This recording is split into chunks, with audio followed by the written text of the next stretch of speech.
From director Shawn Levy, the executive producer of Stranger Things, this is a beloved book that is finally being brought to life to Netflix. Does it deliver? Let's talk about it. What's up, Netflix fans? Welcome back to the channel. All the Light We Cannot See, 4-part miniseries on Netflix. Let's get into it. This is the story of a blind French teenager and a German soldier whose paths collide in occupied France as both try to survive the devastation of World War II. This series is rated TV mature, a lot of thematic things like war and devastation, but it's definitely a show that I think your teenager could watch, even though it is one that carries a lot of emotional weight with it. Like I said before, this is based off of a very famous novel, and it's beloved by a lot of people, and everyone that I've seen has said the story is spectacular in that book.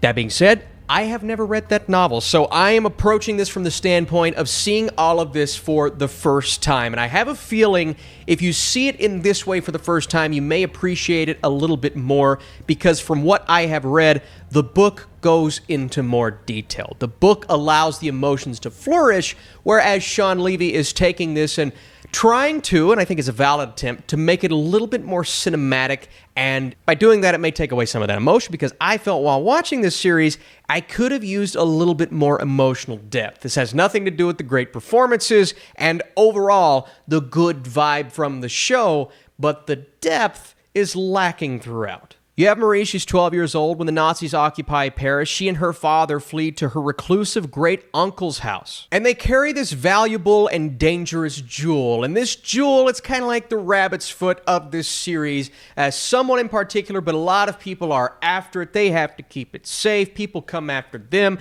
And then we'll get into hearing her voice on the radio here in just a second. That was kind of the aspect of the story that felt a little shortchanged in this series. It was so important, or apparently it was so important to the writers as we're going. They're like, we gotta get the jewel. It's the jewel. But I found myself not really caring about the jewel. I'm like, who cares about that? What I liked was the human emotions on display. What I liked was the relationships, the fact that you have someone who is willing to risk it all, even though his brain has been ingrained with horrible information. He said, no, I'm going to do what is right. That's what captivated me about this show, but for some reason, the creators behind this series tried to make it to where that was the big thing and almost wanted to turn it into like an action series of sorts. But I felt like the show kind of dropped off when that was the focus.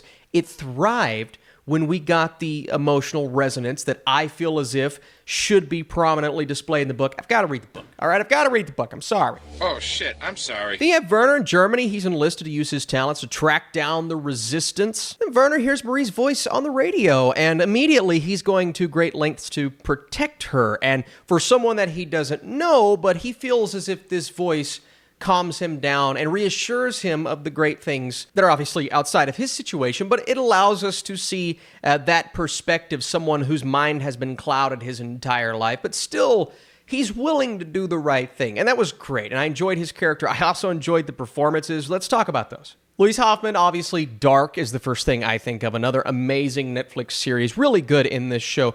Aria Mia Loberti. Apparently, the creators scoured the globe to find a younger actress and older actress to play this blind main character. And that is something that I thought could add a lot to this show. The fact that she deals with that in real life, but also, no acting experience. Oh, that's kind of scary. It could clearly take away from the experience.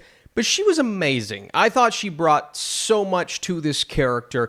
And the times when I feel like the show slips up just a little bit and wants to put the experience at the forefront as opposed to the characters, which is a problem. Admittedly, though, it's a very well-made show. James Newton Howard does the score. His scores are always some of my favorites, and once again, it adds a lot to this experience. But when I say they're trying to go more grand with the story, it really feels like they're starting to lose track of the characters at a point. And again, the focus is on this as opposed to this other thing being a lot more compelling. And when the relationships of all of these individuals, and we'll talk about that father-daughter relationship here in just a second, are at the forefront, that's when I thought this show worked and thrived. The fact that it's 4 episodes, still an hour apiece, so pretty lengthy binge, that may work in its favor as well, but I did feel a little bit of a lack of creativity while I was watching this series. So the story is something that was resonating with me, but I couldn't help to feel like we were missing something from these 4 episodes, and maybe that's something that is from the book,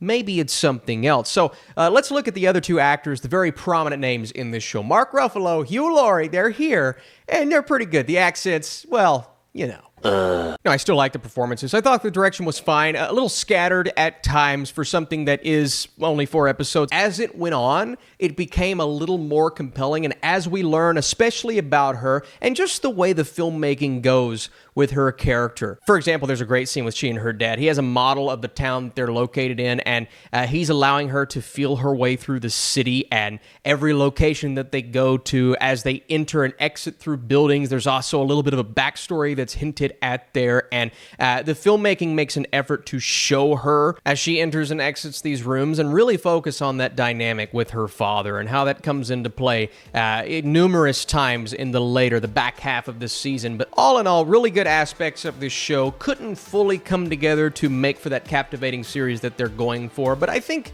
looking at some of the Rotten Tomatoes scores, I may have liked this more than most critics, to be honest. Before I give you my score, did you read this Pulitzer Prize winning novel or did you not? Which camp do you fall in, good or bad? And did you like this review? If you did, dropping a like would help this channel. While struggling with its focus and pushing too hard to feel bigger than the story actually is, this Netflix series still manages to nail its emotions, and a lot of that is due to the lead performance. She is incredible. As a whole, accents aside, at times, the cast is really good, and the score, I mean, there are so many elements. If they all could have came together just a bit better, then we could have had a winner on our hands. Instead, there are points that are hollow, but overall, I thought it was fine. Thanks for watching. See you soon.